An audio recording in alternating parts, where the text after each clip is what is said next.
नमस्कार दोस्तों, दिल से स्वागत है आपका मेरे एक नए वीडियो के साथ में। अगर वीडियो पसंद आए और आपके लिए महत्वपूर्ण हो तो लाइक, शेयर और सब्सक्राइब करना ना भूलें। चलिए शुरू करते हैं। एक समय की बात है जब गौतम बुद्ध अपने शिष्यों के साथ विहार कर रहे थे। एक दिन उनके शिष्यों ने उनसे पूछा, भगवान, क्या कर्म ही सब कुछ है या फिर हमारा भाग्य हमें ले जाता है? बुद्ध ने मुस्कुराते हुए उत्तर दिया, आओ मैं तुम्हें एक कहानी सुनाऊं। कई सौ वर्ष पहले एक गांव में एक युवक रहता था। उसका नाम सुरेश था। सुरेश एक ईमानदार और मेहनती युवक था।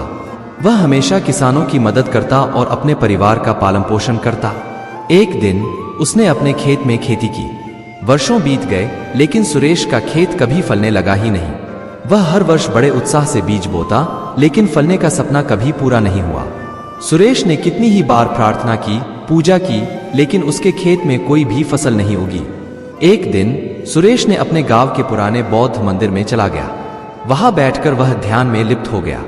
ध्यान के दौरान उसने अपने मन में यह सवाल उत्पन्न किया कि क्या वास्तव में कर्म ही सब कुछ है या फिर कोई और शक्ति हमें निर्दिष्ट करती है।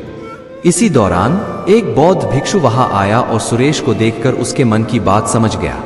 भिक्षु ने सुरेश से पूछा, बेटा तुम यहाँ क्यों बैठे हो? सुरेश ने अपनी मुश्किल सुनाई और अपनी समस्या का समाधान जानने के लिए उससे प्रार्थना की। भिक्षु ने उससे कहा, तुम्हें यहाँ नहीं बल्कि अपने कर्मों में विश्वास करना चाहिए। सुरेश ने भिक्षु के उपदेश का पालन किया और अपने कर्म में विश्वास रखते हुए मेहनत करना जारी रखा। उसने खेत में और भी मेहनत की और उत्साह से काम किया।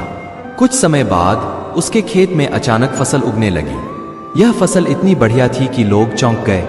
उसने अपनी मेहनत और ईमानदारी का फल पा लिया। सुरेश की यह सफलता देखकर उसके पड़ोसी चकित रह गए।